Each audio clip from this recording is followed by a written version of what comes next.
세상의 역사는 누구에 의하여 움직여 왔는가를 물을 때 대표적으로 등장하는 두 개의 역사관이 있습니다. 하나는 영웅사관이고 하나는 민중사관이죠. 영웅사관은 세상의 역사가 몇몇 특출난 개인, 영웅들에 의하여 주도되어 왔다는 역사관입니다. 실제로 역사의 분기점에는 자주 특출난 개인들이 존재했죠. 세종대왕이 없었다면 지금 우리나라는 어떤 문자를 사용하고 있었을까요? 이순신 장군이 없었다면 과연 우리나라는 지금 대한민국이기는 했을까요? 아인슈타인이 없었다면 상대성 이론을 발견할 수 있었을까? 히틀러가 없었다면 제2차 세계대전은 일어나지 않을 수 있었던 걸까? 그 사람이 없었어도 누군가는 역사적에서 그 일을 했을 거라는 필연론도 존재하지만 소수의 특출난 개인이 역사에 지대한 영향을 끼쳐온 것도 엄연한 사실입니다. 그런 사건들을 볼 때 세상의 역사는 영향력이 없는 다수의 이 민중이 아니라 소수의 특출난 영웅들에 의하여 주도되어 왔다 생각을 하게 되는 거죠. 반면 민중사관은 영웅사관과 정반대의 입장을 제시합니다. 역사는 위대한 소수가 아니라 민중의 집단적인 힘에 의하여 움직여 왔다는 것이죠. 대표적으로 인용되는 사건은 프랑스 혁명입니다. 억압받던 민중들이 함께 힘을 합쳐 왕정을 무너뜨리고 민주주의의 기틀을 마련했던 사건. 우리나라의 3.1 운동도 민중 중심의 운동이었고요. 몇 년 전에 있었던 촛불 혁명이라고 불리우는 대통령 퇴진 운동도 민중 중심 운동에 들어간다고 볼 수 있을 것입니다. 이런 사건들을 볼 때 역사의 진정한 주체는 소수의 특출난 영웅들이 아니라 이름 없는 민중들이었다 생각하기도 하는 거죠. 영웅은 그저 그 민중들의 의사를 반영하는 존재였을 뿐이고요. 여러분의 생각은 어떻습니까? 역사의 진정한 주체는 소수의 영웅이라고 생각합니까? 다수의 민중이라고 생각합니까? 물론 실제로는 하나만 맞다기보다는 경우에 따라 영웅이 부각되기도 하고 민중이 부각되기도 했던 것 같습니다. 두 사관은 상호 보완적이죠. 하지만 성경은 때로는 영웅들에 의하여 때로는 민중들에 의하여 주도되는 것 같은 이 세상의 역사 뒤에 진정한 역사의 주인이 계신다고 말합니다. 그분은 과연 누구신가? 그분과 함께 한다는 것은 과연 어떤 의미인가? 지난주 우리는 믿음을 갖게 된 아브람의 변화를 보여주는 첫 번째 이야기를 함께 살펴보았습니다. 이집트에서 자신의 실패와 더불어 하나님의 신실함을 경험한 아브람은 이제 하나님을 향해 더욱 온전한 인격적인 신뢰를 갖게 되었죠. 그 인격적인 신뢰는 롯과의 갈등을 해결하는 과정에서, 특히 땅을 선택하는 과정에서 진가를 드러냈습니다. 롯이 자기가 눈을 들어 자기가 원하는 것을 바라보았다면 아브람은 하나님이 눈을 들게 하셔서 하나님이 보게 하시는 것을 바라보았죠. 롯이 지금 이 땅에서의 형통과 번영을 바라보았다면 아브람은 장래의 유업으로 주어질 하나님 나라를 바라보았습니다. 롯이 하나님께서 멸하실 소돔을 향해 점점 가까이 나아갔다면 아브람은 약속의 땅에서 하나님을 예배하면서 하나님께 더 가까이 나아갔죠. 이처럼 성경은 안목의 정욕을 따라 이생의 자랑을 쫓았던 롯과 믿음의 눈을 들어 영원한 기업을 바라보았던 아브람의 선택을 대조합니다. 이 대조를 통해 믿음이 정말 주어진 자의 선택은 그렇지 않은 자와 어떻게 다른지를 보여준 것이죠. 오늘 본문은 믿음이 일으킨 변화를 보여주는 두 번째 이야기입니다. 하나님을 향한 인격적인 신뢰는 아브라함의 인생 가운데 어떤 변화를 일으켰는가? 함께 그 내용을 본문을 통해 우리가 살펴보도록 하겠습니다. 자, 본문은 먼저 당시에 벌어졌던 한 역사적인 사건을 우리에게 보여줍니다. 그것은 소위 왕들의 전쟁이죠. 성경을 연구할 때에는 보통 여러 번 반복되는 단어를 그 본문의 강조점으로 파악합니다. 통상적으로는 3-4번만 반복돼도 강조점이고요. 5-6번 반복되면은 엄청난 강조점입니다. 그런데 오늘 본문에는 3-4번도 아니고 5-6번도 아니고 무려 27번이나 반복된 단어가 있습니다. 혹시 읽으면서 어떤 단어인지 알아차리셨나요? 네, 왕. 멜레크라고 하는 단어입니다. 오늘 본문은 바로 왕이라고 하는 강조점을 중심으로 전개되는 본문이죠. 자, 1, 2절은 당시 두 진영 간에 거대한 전쟁이 있었다고 말합니다. 첫 번째 진영은 엘람왕 그돌라오메를 필두로 한 동방 강대국들의 진영이었죠. 신할왕 아브라벨, 엘라사랑 아리옥, 엘람왕 그돌라오멜, 고임왕 디달. 자, 지도를 제가 한번 좀 가져와 봤는데요. 1절에 나열된 4개의 국가는 모두 메소포타미아 지역의 국가들입니다. 그러니까 엘람은 페르시아 지역에 있었던 국가였고요. 시날은 옛 바벨론의 이름입니다. 엘라살은 아브람의 고향 우르 근처에 있었던 유프라테스강 하류 지역의 국가였죠. 고임은 이제 이 세 나라보다는 좀 더 왼쪽에 있었던 나라인데 가나안과 메소포타미아를 잇는 중간 지점에 위치해서 약탈을 일삼았던 유목민족으로 알려져 있습니다. 다만 이 고임과 엘라살은 기록이 부족해서 정확하지는 않다라는 이런 문제는 있습니다. 그러니까 두 번째 진영은 요단 지역에 위치한 5개의 도시국가 진영입니다. 이들이 소돔왕 베라, 고모라왕 비르사, 아드마왕 시납, 스보임왕 세메벨, 벨라왕 곧 소알왕과 전쟁을 일으켰습니다. 자, 지도에서 보는 것처럼요. 이 지도는 확대를 해야 돼요. 아까 그 지도에서 요 가나안 땅 지역을 확대한 다음에 그 확대한 부분에서도 요 사해 근처 여기에 모여있던 요단 동편 아래쪽에 모여있던 이 도시 국가들입니다. 이렇게 먼 거리에 있는 두 진영 간에 왜 전쟁이 벌어졌는가? 4절이 그 이유를 설명해 주고 있습니다. 그들은 12년 동안 그돌라오멜을 섬기다가 13년째에 이르러 반역을 일으킨 것입니다. 그러니까 엘람의 영향력이 실로 어마어마했던 것 같습니다. 이 엘람으로부터 저기 소돔까지 거리가 1500km가 넘거든요. 그 오늘날에도 1500km면 어마어마한 거리인데 저 당시에 1500km면요 평생 한 번도 가보지 못할 수 있는 거리입니다. 그런데 영향력이 1500km를 넘게 닿아서 이 도시 국가들이 이 엘람왕 그돌라오멜을 섬겼던 거죠. 같은 왕일지라도 그돌라오멜과 요단 지역의 왕들은 급이 달랐던 거예요. 강대국 엘람에 비하면 요단의 국가들은 약소국에 불과했던 거죠. 그래서 이 요단의 도시 국가들이 엘람의 속국이 되어 무려 12년 동안 조공을 바치며 그돌라오멜을 섬겼습니다. 그러다가 13년째가 되던 해에 과감하게 배반을 때린 거죠. 왜 배반했을까? 기원전 2000년에 달하는 고대의 일이다 보니까 자세히 남아있는 기록이 없습니다. 엘람이 약해졌을 수도 있고 도시 국가들의 힘이 강해졌을 수도 있습니다. 어쩌면 둘 다였을지도 모르고요. 아무리 도시 국가여도 그들 역시 다 한 나라의 왕이었습니다. 왕으로서의 쫀심이 있다고요. 특히 소돔은 롯이 최종적으로 선택한 도시인 만큼 절대 허접한 국가가 아니었습니다. 그 지역에서는 나름대로 크고 잘 나가는 도시였다고요. 짜증이 났던 거죠. 왜 우리가 엘람을 섬겨야 하는가? 계속 불만을 가져오다가 기회를 봐서 주변국들과 손을 잡고 함께 배반을 한 것입니다. 자, 그돌라오멜의 입장에서 이것은 절대로 가만둘 수 없는 일이었죠. 왜? 본때를 보여주지 않으면 다른 국가들도 엘람을 우습게 여길 거거든요. 반드시 응징을 해야 했습니다. 그래서 그돌라오멜은 최소 1년간의 준비를 했던 것 같습니다. 제13년에 배반을 당했는데 제14년이 되었을 때 출정을 하니까요. 자, 그돌라오멜은 지도에서 보는 것처럼 이 비옥한 초승달 지대를 통해 가나안으로 건너갑니다. 그러니까 이때 그 가는 길목에 있었던 나라들이 엘라살, 시날, 고임인 거예요. 이들을 이제 동맹으로 삼았는데 전리품 분배 등을 약속으로 전쟁에 동참시키지 않았을까? 그때나 오늘날이나 승전국에게는 많은 이득이 보장되기 때문입니다. 이렇게 해서 이제 1에서 2절이 말한 이 4대 5의 전쟁 구도가 만들어진 거죠. 지도를 보면 알겠지만 이 정도면 세계 대전입니다. 그러니까 14장에 나오는 사건은요 어마어마하게 큰 사건인 거예요. 당시 사람들의 입장에서는 세계적인 규모의 대전쟁이 발발한 거죠. 5절에서 7절은 이 동방의 연합군이 얼마나 무자비하고 잔악했는지를 보여줍니다. 지도에서 보는 것처럼 동방의 연합군은 이 가나안에는 4개의 주요 도로가 있는데 지금 가장 오른쪽에 있는 도로를 왕의 대로라고 부르거든요.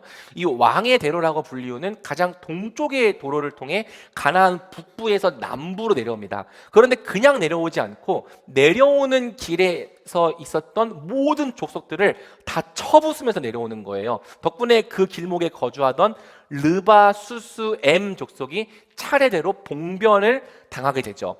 자, 그리고 사실 여기를 보면은 이제 이쪽이 도시 국가인데 바로 이렇게 가는 게 아니라 이렇게 돌아서 갑니다. 그러니까 도로가 이렇게 건너갈 수가 없게 돼 있어서 이제 이 동방의 연합군이 호리, 그리고 아말렉, 아모리 이렇게 이제 돌아서 가는데, 이 돌아가는 길목에 있었던 모든 족속들 역시 다 치면서 지나갑니다. 그러니까 호리, 아말렉, 아모리 족속들도 다 순서대로 봉변을 당하게 되죠. 그러니까 왜 이 소돔을 비롯한 도시국가 왕들과 전쟁을 하러 가는데 다른 족속들을 다 치면서 내려갔을까? 첫째는 전리품 때문이었던 것 같아요. 그러니까 내 국가가 모두 만족할 정도의 이득을 남기려면 최대한 많이 약탈을 해야 했기 때문에 보이는 족속마다 쳐서 약탈을 한 거죠. 그 다음에 둘째는 과시의 목적이 있었을 것 같습니다. 동방의 연합군이 얼마나 강력한 군대인지 일부러 힘을 과시함으로써 적국의 사기를 떨어뜨리는 효과가 있는 거죠. 그러니까 여러분이 이 소식을 듣는 도시 국가의 주민들이었다고 생각을 해보세요. 매일같이 주변국들이 약탈을 당하고 있다는 소식이 들려오는 거죠. 그제는 어디가 약탈을 당했대, 어제는 어디가 약탈을 당했대, 지금은 어디로 가고 있대. 그들의 최종적인 목적은 바로 우리래. 여러분, 이런 소식을 들으면 공포에 질려서 벌벌 떨지 않겠습니까? 매일같이 주변국들이 털리고 있다는 얘기가 들려오는데, 그런데 도시국가의 왕들은 물러서지 않았습니다. 아니, 물러설 수가 없었습니다. 항복한다면 혹 주민들은 살 수 있을지 몰라도 배반을 했던 자신들은 반드시 죽은 목숨이었기 때문이죠. 그래서 그들은 최선의 전략을 짭니다. 그것은 시딤 골짜기라고 하는 곳에서 연합군을 상대하는 거였죠. 골짜기라고 번역되었지만 실제로는 그 지형은 평원입니다. 이 에메크라고 하는 단어는 골짜기와 평원 모두를 의미할 수 있는 단어고, 평원 중에서도 로우랜드, 낮은 평원을 의미하는 단어이기 때문이죠. 여러분, 상식적으로 평원은 소수의 군대가 다수의 군대를 상대하기에 좋은 지형입니까? 좋지 않은 지형입니까? 좋지 않은 지형입니다. 그런데도 왜 시딤 골짜기를 선택을 했냐? 바로 거기에 역청 구덩이가 많았기 때문이죠.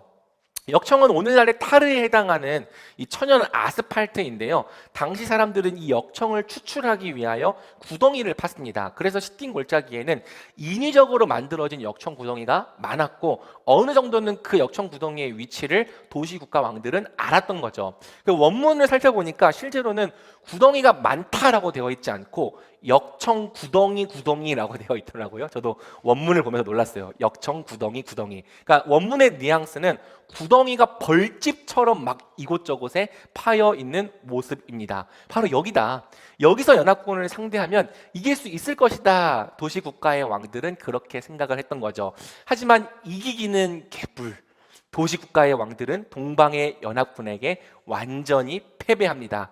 원래 전력 차이가 너무 심하면 이런 꼼수가 먹히지 않는 거죠. 10절을 보면은 패배한 도시국가의 왕들이 자기들만 살려고 도망쳤음을 알 수 있습니다. 그러다가 소돔과 고모라 왕은 역청 구덩이에 빠졌고 나머지는 산간지대로 도망쳤죠. 동방의 연합군은 사령탑을 잃은 오합지졸을 상대로 아주 손쉽게 약탈을 행합니다. 소돔과 고모라의 모든 물건과 양식을 다 빼앗아 가는데, 바로 이 과정에서 아브람의 조카 롯과 그의 재산까지도 다 사로잡아가는 일이 벌어지는 거죠. 그러니까 아브람 이야기가 전개되어 오다가 갑자기 뜬금없이 세계사적인 사건이 서술된 이유는 바로 이 일 때문이었어요. 롯이 거대한 세계 전쟁에 휘말렸다. 사랑하는 말씀이 여러분, 오늘 본문을 볼 때 여러분은 어떤 생각이 듭니까?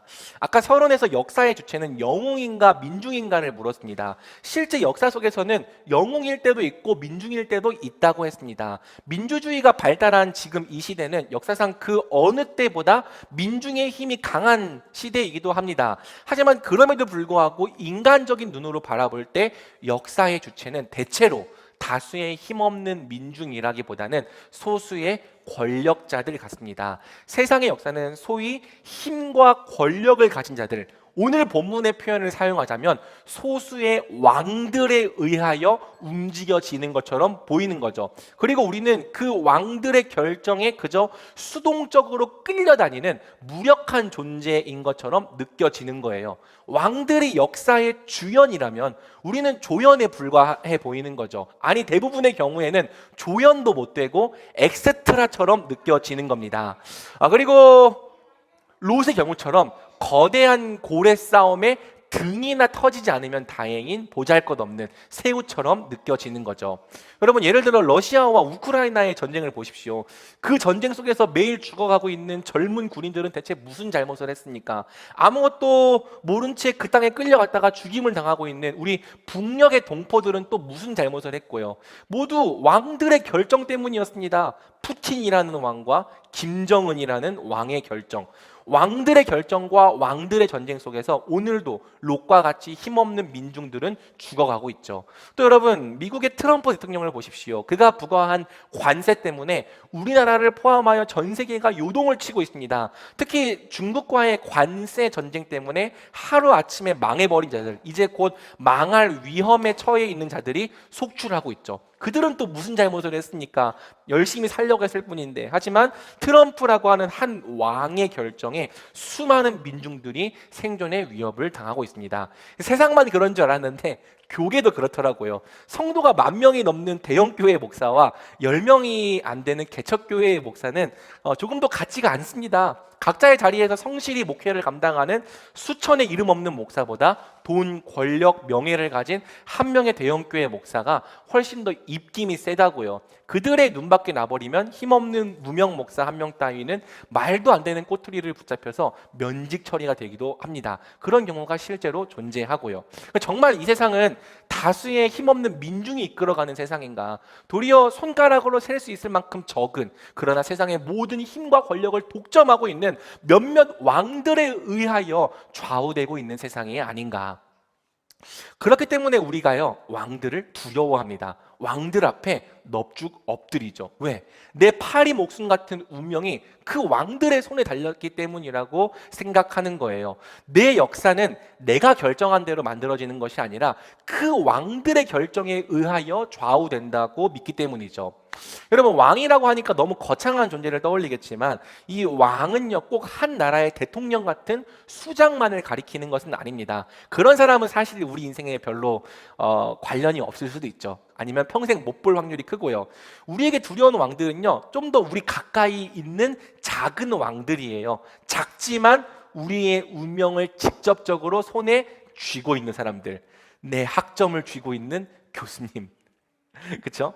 내 취업 여부를 결정할 면접관, 승진 여부를 결정할 인사권자들, 이 사업을 진행할지 말지를 결정해줄 거래처 대표들, 업계에 영향력이 있는 선배들, 우리는 사실 우리 곁에 있는 이런 작은 왕들이 더 두렵습니다. 그들이 나에 대하여 어떤 결정을 내리냐에 따라서 내 인생이 크게 달라지거든요. 앞길이 풀리기도 하고 막히기도 하기 때문이에요. 그래서 우리가요, 자주 그런 왕들 앞에서 비굴해집니다. 어떻게든 비위를 맞춰보려고 하고 어떻게든 그들의 줄에 서보려고 합니다. 그래야 살 수 있으니까. 왕들에 의하여 모든 것이 결정되는 세상 속에서 죽지 않고 살 수 있는 방법은 바로 그 왕들의 비호 아래 들어가는 거죠. 자칫 잘못 보였다가는 이미 있는 것마저 빼앗길 수도 있는 거예요. 왕들의 눈치를 보며 살 수밖에 없는 거죠. 그리고 우리 마음속에 다 어떤 소원이 있냐면, 궁극적으로는 나도 그런 왕이 되고 싶은 거죠. 그둘라오멜처럼 초강대국의 왕까지는 못 될지라도, 솔직히 우리가 뭐 내가 대기업 회장이 되겠다 이런 꿈까지 꾸진 않잖아요. 그냥 소돔의 왕 정도는, 아니 소돔도 못 돼도 괜찮아, 소알의 왕, 가장 작은 나라였던 소알의 왕 정도는 되고 싶은 겁니다. 왜? 작아도 왕은 왕이니까.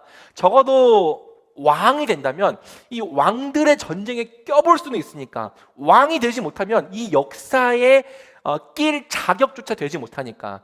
권력에 엎드려야 하는 사람이 아니라 권력을 부릴 수 있는 위치로 올라서고 싶어 하는 거죠.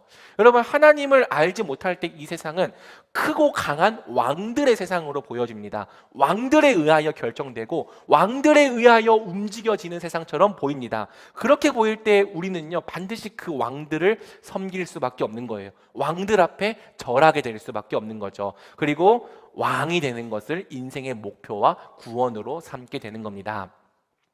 자, 이처럼 왕들에 의하여 모든 것이 좌우되는 것처럼 보이는 세상에서 완전히 대척점에 서 있는 한 사람이 등장합니다. 그게 바로 우리의 아브람이죠. 자, 오늘 본문이 아브람을 소개할 때 일부러 집어넣은 한 표현이 있습니다. 한번 같이 읽어볼까요? 거기에서 도망쳐 나온 한 사람이 히브리 사람 아브람에게 가서 이 사실을 알렸습니다. 자, 아브람을 수식하는 말이 뭐가 붙어 있죠? 히브리 사람. 창세기에서 아브람을 히브리 사람으로 표현하는 본문은 오늘 본문이 유일합니다. 히브리 사람이 대체 뭔데? 나중에는 이 히브리인이라는 말이 이스라엘 또는 유대인을 가리키는 고유 명사가 되는데요.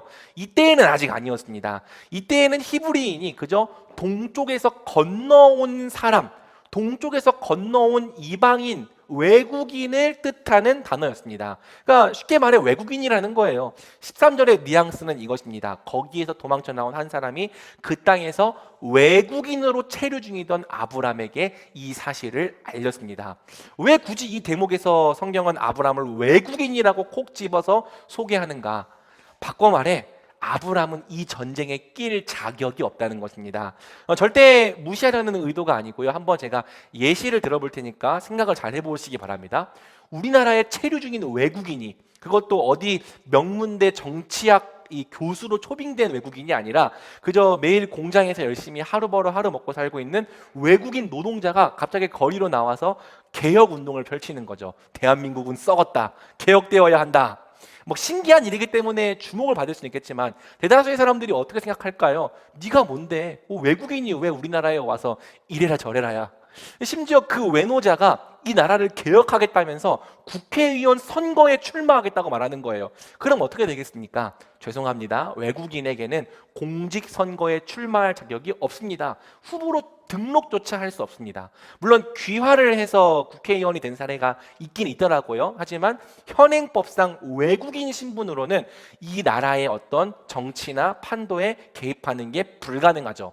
여러분, 외국인이라고 하는 게 이런 뜻이에요. 싸움에 낄 자격이 안 된다. 아브람은 이 쟁쟁한 왕들의 싸움에 낄 자격이 안 되는 사람이었습니다. 조카가 잡혀갔다고 뭐 어쩌겠습니까? 슬프지만 어쩔 수 없는 일이지. 천재지변을 만났다고 생각하자. 롯 안녕. 이렇게 체념하는 게 아브람에게는 편한 일이었다고요. 여기서 롯을 포기한다고 해도 누가 아브람을 비난할 수 있겠습니까? 고래 싸움에 껴봤자 새우등만 터질 뿐이지. 마찬가지입니다, 여러분. 대다수의 경우에 우리 그리스도인들은요, 사실 역사에 낄 자격이 없어 보이는 사람들입니다. 우리도 다 사실은 히브리 사람들이라고요. 물론 기독교인 중에서도 유력한 사람이 전혀 없는 것은 아닙니다. 사회, 정치, 경제, 문화 등 각 분야에 영향력이 있는 사람이 존재하기는 합니다. 그런 사람들은 역사를 움직이는 이 거대한 싸움판에 끼일 수 있을지도 몰라요. 어찌되었든 그들도 왕이니까. 하지만 대다수의 경우에는 그리스도인들은 왕이 아닙니다. 오히려 대부분 히브리 사람이죠. 바울이 말하잖아요. 이렇게 말을 하거든요. 형제들이여, 여러분의 부르심을 생각해 보십시오. 육신적으로 지혜 있는 사람이 많지 않고 능력 있는 사람도 많지 않고 가문 좋은 사람도 많지 않습니다. 여러분, 세상의 역사는커녕 하루 벌어 하루 먹고 사는 사람들, 그 정도까지는 아니더라도 당장 내일의 문제를 어떻게 해야 할지 몰라 근심하는 사람들, 권력을 부리는 갑이 되기는커녕 오늘도 을의 위치에서 살아가고 있는 사람들, 부당한 일을 당해도 말을 못하고 괴로움에 눈물 흘리며 그저 기도하는 사람들, 저 똑똑하다는 사람들에 비해 지식과 배움이 한없이 모자란 사람들, 그런 사람들이 그리스도인들 중에 널리고 널렸다고요. 왜냐하면 하나님이 그런 사람들을 좋아하시거든요. 뭐 여러분 어쩔지 모르겠지만 적어도 저는 이런 사람입니다. 육신적으로는 참 많이 딸리고 부족한 사람. 여러분, 이 미약한 우리가 거대한 역사의 흐름 속에서 도대체 뭘 할 수 있겠습니까? 우리는 우리 먹고 살기에도 바쁘다니까요. 막 세상의 역사를 바꾸고 새롭게 하는 일은 그냥 돈 있고 똑똑하고 힘 있는 사람들, 뜻 있는 사람들, 왕들에게 맡겨 놓아야 할 것 같은 거죠. 역사의 주체와는 한없이 멀리 떨어져 있는 것 같은 사람들, 아니 역사에 낄 자격조차 되지 않아 보이는 히브리 사람 같은 사람들, 그게 우리입니다. 그래서 우리가 대다수는 세상의 일을 걱정하며 살기보다는 그저 우리 자신의 일이나 걱정하며 살기에 바쁜 것 아닙니까? 아브라함도 그랬을 거예요. 본래대로라면 소돔이 멸망하든 말든 겨우 양이나 치며 살아가는 아브람과는 크게 상관이 없는 일이었을 것입니다. 하지만 이 일이 아브람과 상관이 있어져 버렸죠. 사랑하는 롯이 포로로 잡혀갔거든요. 그래서 아브람은 롯을 구하기 위해 참전을 결심합니다. 현실적으로는 승산이 없어요. 하지만 자신을 파라오의 손에서 구원해내신 하나님이 그돌라오멜의 손에서도 구원해내실 것을 믿고 이 거대한 전쟁에 뛰어들어 보기로 결단을 하는 거죠. 여러분 13절과 14절은 아브라함이 동원한 군대의 규모를 보여줍니다. 이 규모는요 작다 못해 초라하기까지 했죠. 우리 13절과 14절을 한번 같이 읽어보겠습니다. 시작. 그때 아브라함은 아모리 사람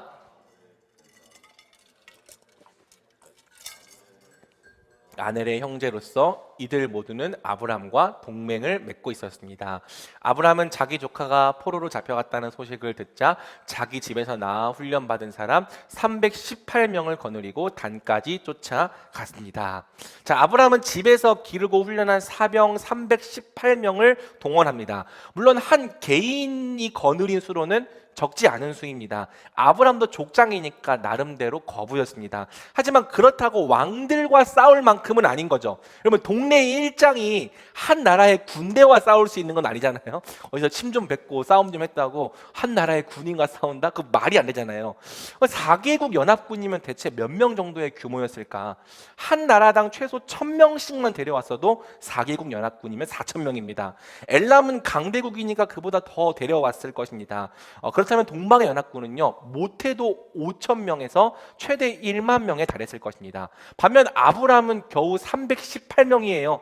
318명이라고 굳이 한 자릿수까지 기록한 것을 보면 정말 짜내고 짜내서 동원한 수가 이 정도였던 것 같습니다. 아브라함도 318명은 부족하다고 생각했는지 당시 헤브론에 거주하던 마므레 삼형제에게 도움을 청하죠.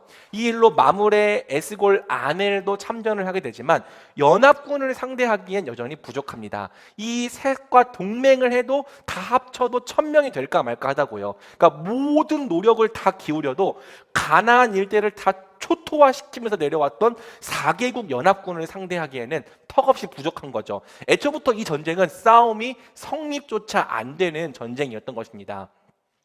간혹 오늘 본문을 두고 인간의 노력과 준비를 강조하시는 분들도 계세요. 위기가 닥쳤을 때 아브람이 곧바로 전쟁에 나설 수 있었던 이유는 평소 사람들을 열심히 훈련시켰기 때문이라고, 평소에 성실한 훈련과 준비가 위기를 이기는 힘이라고, 여기에 더해 주변과의 우호적인 관계를 강조하시는 분들도 계십니다. 아브람이 위기에 처했을 때 마므레 에스골 아넬이 도와준 것은 평소 그들과 좋은 관계를 맺었기 때문이라고, 주변과 좋은 관계를 맺고 살면 어려움이 닥쳤을 때 도움을 받는다고. 여러분 이 말 자체는 전혀 틀린 말이 아니죠.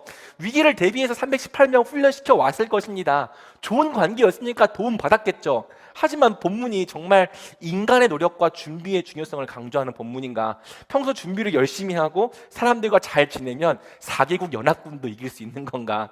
여러분 다른 문제는 그럴지 몰라도 오늘 본문은 절대 그럴 수 있는 스케일이 아닙니다. 그럼에도 불구하고 아브라함이 롯을 구하기 위해 이 무모한 전쟁에 뛰어들었다면 도대체 그 이유가 뭐였겠냐고요? 믿음이다. 본문에 명시적으로 등장하지 않지만 아브라함에게 믿음이 있었습니다. 하나님께서 함께 하신다는 믿음, 하나님이 도우신다는 믿음, 하나님이 구원하신다는 믿음. 이 믿음 하나로 아브라함은 이 무모한 전쟁에 뛰어들었죠. 이집트 사람들이 무서워서 아내를 팔아넘겼던 과거에 비하면 완전히 다른 모습이 된 거예요. 자, 밤낮으로 추적한 결과 아브라함은 가나안 북부 단에서 그들을 따라잡습니다. 이 단이라고 하는 위치에서 지금 따라잡은 거죠. 그들은 일부러 밤이 될 때까지 기다렸습니다. 적은 수로 큰 수를 상대하려면 기습 외에는 다른 방법이 없었기 때문이죠. 아브라함은 진영을 둘로 나눕니다. 그리고 동방의 연합군이 승리에 취해 잠들 때까지 기다렸다가 기습을 가합니다. 여러분 본래대로라면 이 정도 기습은요 쉽게 막혔을 거예요. 기습이니까 피해는 좀 입었겠지만 불침번이 시간을 벌면서 전투 태세를 갖추면 얼마든지 진압할 수 있는 그런 기습이라고요. 게다가 이 군대는 가나안 족속을 줄줄이 쳐부수었던 진짜 강력한 군대입니다. 역청구덩이로 가득한 시팀에서도 승리를 얻어낸 역전의 용사들이라고요. 절대 전쟁도 몇 번 안 해본 아마추어들에게 질 정도는 아니었습니다. 하지만 어찌된 영문인지 이날따라 연합군이 정신을 못 차리는 거예요. 막 다 혼란에 빠져가지고 지휘 체계가 마비되고 병사들은 혼비백산하여 흩어지는 거죠. 그 틈을 노려 아브라함과 동맹은 호박까지 연합군을 추격합니다. 연합군은 모든 전리품과 포로들을 다 내버려둔 채 달아나 버리죠. 그 결과 롯을 포함하여 재물과 사람 등 빼앗긴 모든 것을 되찾아온다는 기적 같은 일이 벌어진 거예요. 모든 물건들을 되찾고 그의 조카 롯과 롯의 소유뿐만 아니라 부녀자들과 다른 사람들까지 모두 찾아왔습니다. 여러분, 진짜 말도 안 되는 승리입니다. 누가 들으면 에이, 거짓말하지 마, 그렇게 손사래를 칠 승리입니다. 스스로도 그치, 거짓말 같지라고 납득을 못할 것 같은 그런 기적 같은 승리입니다. 이 정도면 사실 아브람은 승리를 당했다라고 봐야 하는 거죠. 설교를 준비하면서 이상하게 우리 한화의 행복 수비가 생각이 났습니다. 막 뜬 공인데 그걸 못 잡고 놓쳐요. 그리고 막 주워가지고 송구를 하는데 또 떨어뜨려. 그리고 1루에서 딱 받아줘야 되는데 또 못 받고 놓쳐. 그래서 원래는 아웃이 되어야 될 공에 모두가 다 홈으로 돌아와서 막 3점이 나와요. 막 이런 항복 수비. 하나같이 12연승을 하는 강팀도 그날따라 이상하게 행복 수비를 하게 된다면 질 수밖에 없는 거죠. 근데 이날따라 동방의 연합군은 왠지 행복 수비를 해버린 게 아닐까. 본래대로라면 절대로 질 일이 없었던 연합군이 이날따라 정신을 못 차리고 계속 실수를 남발함으로 아브람에게 승리를 안겨준 거죠. 그 결과 한낱 히브리 사람에 불과했던 아브람이 세상의 쟁쟁한 왕들을 상대로 승리를 얻게 된 것입니다. 자, 아브람이 승리를 얻고 계산하자 숨어있던 소돔 왕이 기어 나옵니다. 그런데 18절을 보면 여태껏 등장하지 않았던 굉장히 신비로운 또 다른 왕이 한 명 등장하죠. 그때 살렘 왕 멜기세덱이 빵과 포도주를 갖고 왔습니다. 그는 지극히 높으신 하나님의 제사장이었습니다. 놀랍게도 가나안에는 아브라함의 하나님을 아는 사람이 존재했습니다. 그는 지극히 높으신 하나님의 제사장 살렘 왕 멜기세덱이었죠. 이 사람에 대해서는 할 말이 많지만 오늘 본문에서 중요한 것은 이 사람이 했던 말입니다. 그는 아브라함이 얻은 승리의 이유를 이렇게 해석을 해줘요. 우리 19절과 20절을 같이 읽어보겠습니다. 시작. 멜기세덱이 아브라함을 축복하며 말했습니다. 아브라함에게 복을 주시길 빕니다. 당신의 적들을 당신 손에 넘겨주신 지극히 높으신 하나님께 또 잘렸어요. 제가 잘 못 만들었는데 높으신 하나님께 찬양하시오. 찬양하시오가 잘렸네요. 자, 멜기세덱은 하나님을 다음과 같은 분으로 소개합니다. 하늘과 땅의 창조자이신 지극히 높으신 하나님. 이 호칭도 오늘 본문의 강조점이에요. 하늘과 땅의 창조자이신 지극히 높으신 하나님. 이 본문이 4번이나 반복되었고 특히 22절에서는 아브라함이 이 호칭을 그대로 베껴서 사용하는 것을 볼 수 있습니다. 이 하늘과 땅의 창조자, 개역개정에서는 천지의 주제라고 되어 있었는데요. 천지의 주제가 더 나은 번역입니다. 히브리어 이 카나에는요, 창조하다라는 뜻도 있지만 그것을 창조하거나 내가 돈 주고 사서 내 것으로 소유했다라고 하는 의미가 있는 단어이기 때문이죠. 그러니까 주인이다. 하나님은 하늘과 땅을 자기 소유로 갖고 계신 주인이다. 천지의 주제다라고 말한 거죠.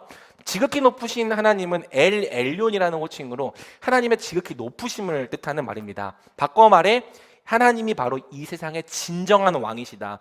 지극히 높으신 왕 중의 왕이시다를 표현하는 말이 엘 엘론이죠. 그러니까 히브리 사람인 아브라함이 어떻게 세상의 왕들을 이겼냐? 아브라함이 열심히 노력하고 잘 준비한 것도 맞죠. 근데 그것 때문에 승리한 게 아니다. 당신의 적들을 당신 손에 넘겨주신 지극히 높으신 하나님께 찬양하시오. 지극히 높으신 하나님이 아브람과 함께 하셨습니다. 천지의 주인이시자 지극히 높으신 참된 왕께서 아브람의 적들을 아브람의 손에 넘겨주셨습니다. 멜기세덱은 이것이 이 날에 얻은 승리의 비밀이었다고 말합니다. 아브람은 왕들을 이길 수 없지만 진정한 왕이신 하나님께는 이 땅의 왕들이 아무것도 아닌 거죠. 겨우 히브리 사람에 불과한 아브람이 세상의 왕들을 이기고 역사의 이 주체가 되었던 이유는요, 지극히 높으신 진정한 왕이 아브람과 함께 하셨기 때문인 거예요. 그래서 멜기세덱은 아브람에게 당신의 적들을 당신 손에 넘겨주신 지극히 높으신 하나님께 찬양하라 말한 것입니다.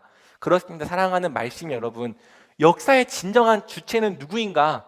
성경은 처음부터 끝까지 일관되게 증언합니다. 오직 천지의 주제이신 하나님만이 진정한 역사의 주체시다.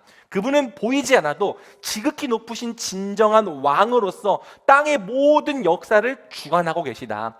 눈으로 보기에는 힘과 권력을 가진 왕들이 세상을 쥐락펴락하고 있는 것처럼 보일지라도 그들은 실상 하나님 앞에 아무것도 아니요 오직 하나님만이 역사의 주인이시다.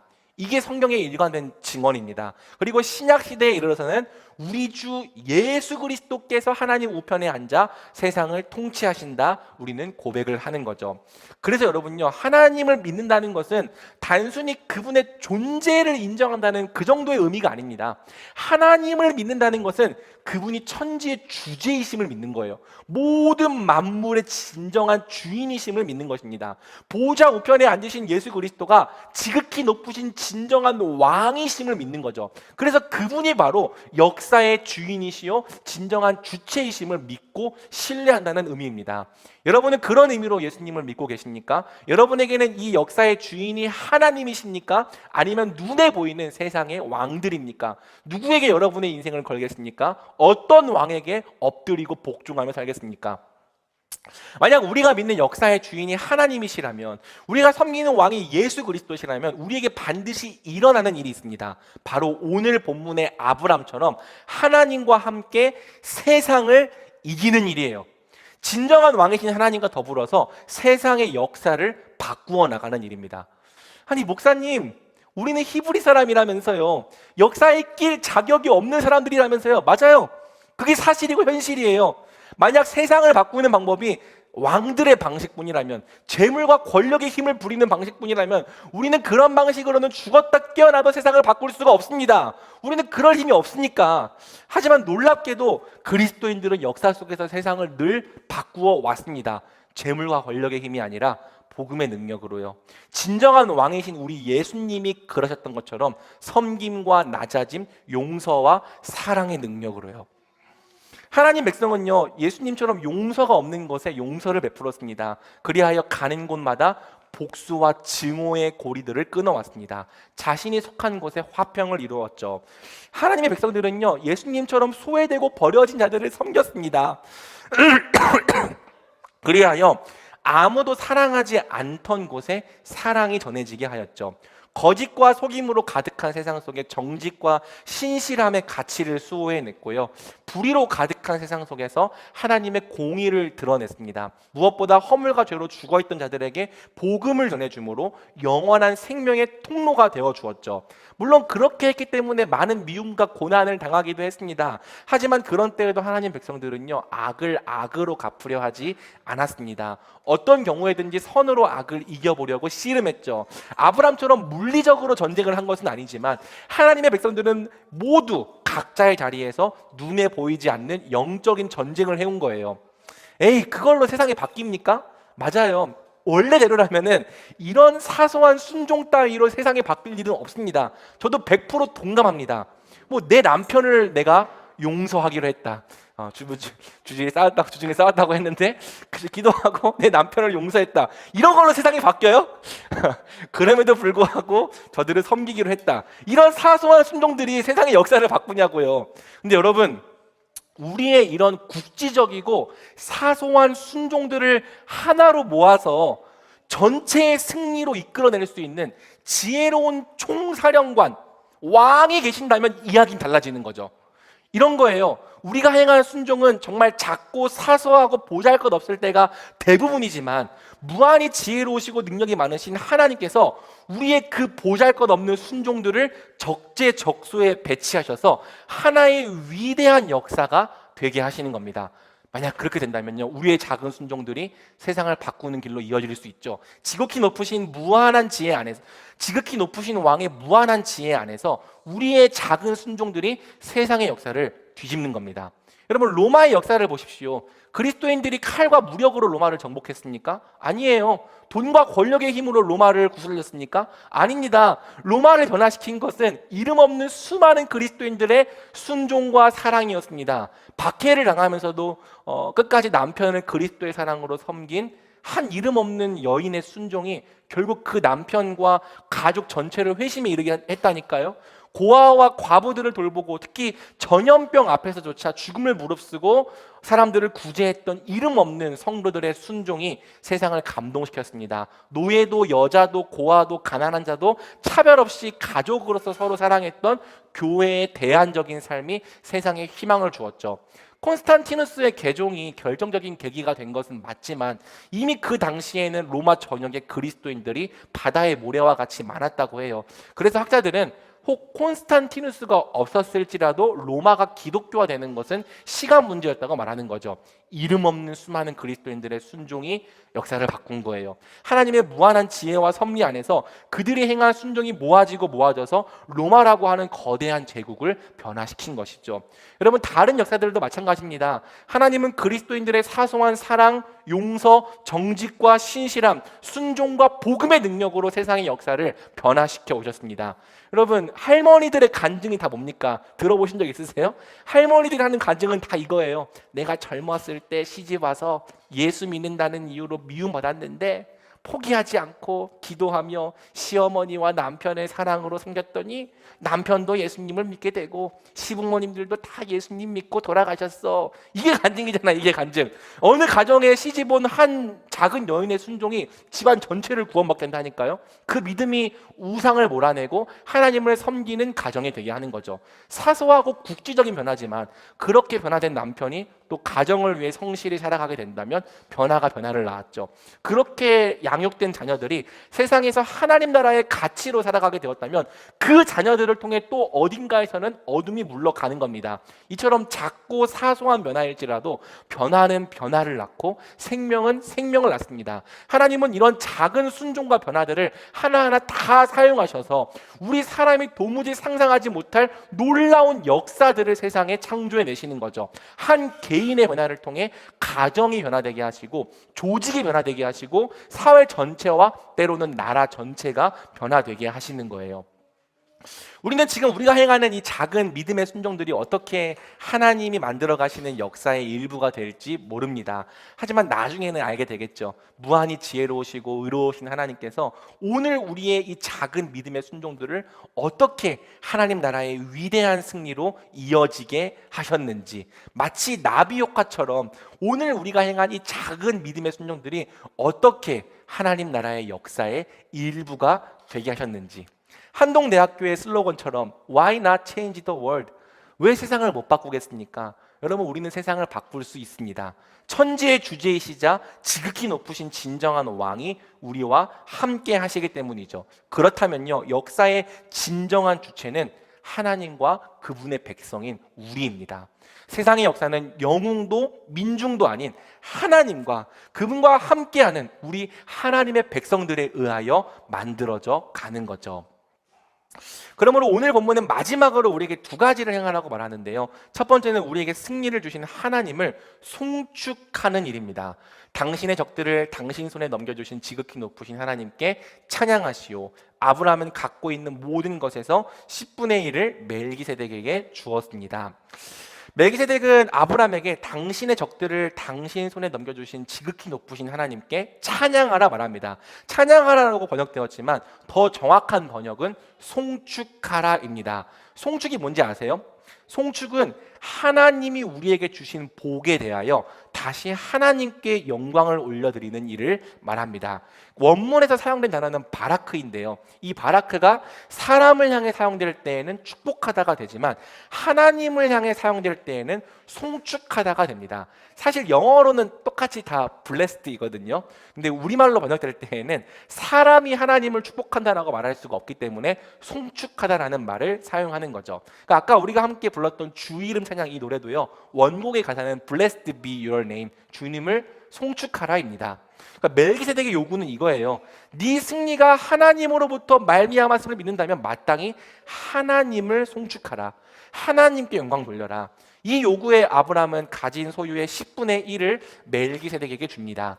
이 말씀은 11조의 기원을 보여주기도 하지만 더 중요한 것은 아브라함이 하나님을 송축했다는 것이죠. 그러니까 왜 11조를 드렸는가? 내가 얻은 승리, 내가 가진 모든 것이 다 하나님으로부터 말미암았습니다. 하나님을 송축한 거예요. 그러니까 이 구절에서 중요한 것은 아브라함이 하나님을 송축했다는 거고요. 11조도 사실은 송축의 의미에서 드리는 예물인 겁니다. 성경은 말하는 거예요. 만일 역사의 주인이 하나님이신 것을 네가 믿는다면, 너의 모든 승리, 너의 모든 복이 하나님께로부터 오는 것을 네가 진짜 믿는다면 마땅히 하나님만 송축하라.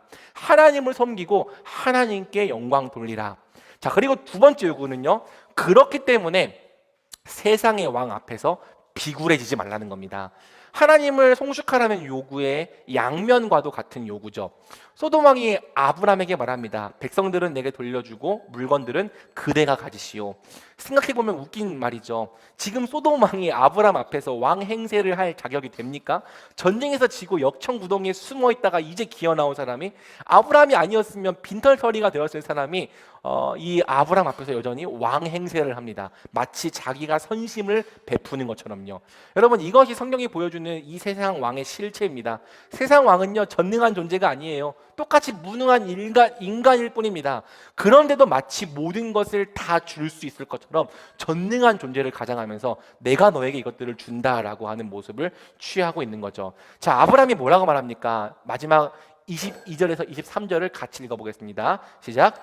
그러나 아브라함은 소돔 왕에게 말했습니다. 높으신 하나님 여호와께 내 손을 들어 맹세합니다. 왕께 속한 것은 실 한 오락이나 신발끈 하나라도 받지 않겠습니다. 왕께서 내가 아브람을 부자로 만들었다라고 말하지 못하게 말입니다. 네, 넘겨주셔서 감사합니다. 제가 안 넘겼네요. 여러분, 아브람의 표현을 주목해 보세요. 아브람이 아까 멜기세덱이 했던 말을 똑같이 인용해서 사용합니다. 내가 하늘과 땅의 주제, 지극히 높으신 하나님께 내 손을 들어 맹세합니다. 이제 아브라함은 이 사건을 통해 누가 자신에게 승리를 주셨는지, 누가 이 땅의 진정한 왕이신지를 알았습니다. 눈에 보이는 사람은 진정한 왕이 아닙니다. 오직 하늘과 땅의 주인이시요 지극히 높으신 하나님만이 아브라함에게 승리를 주시는 진정한 왕이십니다. 그렇기 때문에 아브라함이 말하죠. 왕께 속한 것은 실 한 오락이나 신발끈 하나라도 받지 않겠습니다. 왕께서 내가 아브라함을 부자로 만들었다라고 말하지 못하게 말입니다. 이는요, 오직 하나님만이 나의 승리와 축복의 근원이심을 믿고 세속적인 권력이나 재물의 힘을 의존하지 않겠다는 신앙의 결단인 거예요. 다만 자신과 함께했던 이제 이 마물의 아넬 에스골의 몫은 챙겨주라고 말한 거죠. 아브라함의 신앙 때문에 그들도 몫을 받지 못해야 될 이유는 없으니까. 본문이 말하는 게 뭐냐? 아브라함처럼 세상이 우리에게 주는 혜택과 기회는 다 받지 말아야 된다는 의미인가? 그건 아니에요. 혜택도 받으시고 기회도 누리십시오. 받아야 할 거 받을 수 있습니다. 다만 우리가 진정으로 송축하는 대상, 즉 우리에게 복을 주고 우리를 잘되게 해주고 믿는 존재가 세상의 왕이어서는 안 된다는 것입니다. 마치 세상의 왕들이 우리에게 복과 승리와 구원을 주는 것처럼 그들에게 영광 돌리고 그들의 눈치를 보고 그들 앞에서 비굴해지고 그들을 송축해서는 안 된다는 것이죠. 우리는 두 주인을 섬길 수 없습니다. 하나님을 왕으로 섬기든지 세상을 왕으로 섬기든지 둘 중 하나만을 왕으로 섬겨야 합니다. 하나님을 송축하든지 세상의 왕들을 송축하든지 한쪽에게만 영광을 돌려야 합니다. 하나님께 엎드리겠다면 세상 앞에서는 엎드리지 말아야 합니다. 하나님을 의존하겠다면 세상의 왕들을 우리 생명과 구원의 길로 의존하지 말아야 합니다. 우리 하나님은 박쥐를 싫어하세요. 이것도 좋고 저것도 좋다는 태도를, 두 주인을 겸하여 섬기려는 태도를 미워하십니다. 오직 하나님만이 천지의 주제이시자 지극히 높으신 왕이심을 진짜로 믿는다면 마음을 정하라는 거죠. 오직 하나님께만 영광 돌리기를, 그분만을 송축하며 살아가기를, 이 땅의 왕들 앞에 절하지 않기를. 참된 믿음은 결국 우리로 하여금 하나님 한 분만을 송축하게 만듭니다. 오늘 본문이 길었다 보니까 말씀이 길었는데요, 잘 들어주셔서 감사합니다. 말씀 맺겠습니다. 여러분은 누구를 역사의 진정한 주인과 왕으로 믿으며 살겠습니까? 누구에게 영광 돌리고 누구에게 당신이 받은 복을 대하여 송축하며 살겠습니까? 하나님 한 분께로 그 마음을 정하십시오.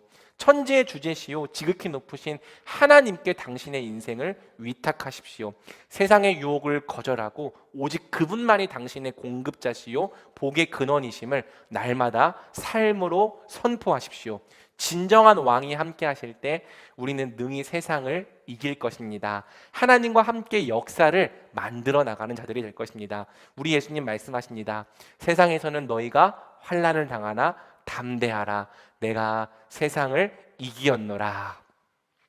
날마다 우리 예수님과 함께 세상을 이기며 살아가는 우리 말씀이들이 되길 주님의 이름으로 축복합니다. 아멘.